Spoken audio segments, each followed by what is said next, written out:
Hi everyone. In today's tutorial, we will show you how to find and download your own project in Canva.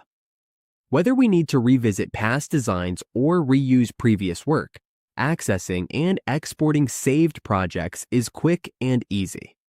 On the Canva dashboard, we will click Projects on the left side of the screen. Once we're here, we will see all of our projects. We just need to choose which project we want to download. Once we've found it, we simply click the project, and it will open automatically.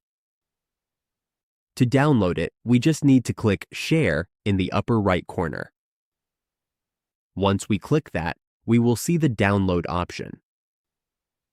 Now, click on it to start downloading the project. Here, we can download this project for free, but it will include a watermark. If we want to remove the watermark, we will need to upgrade to the business plan.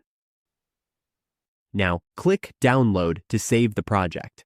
As we can see, the download is complete. And that's how we can find and download our projects in Canva in just a few simple steps.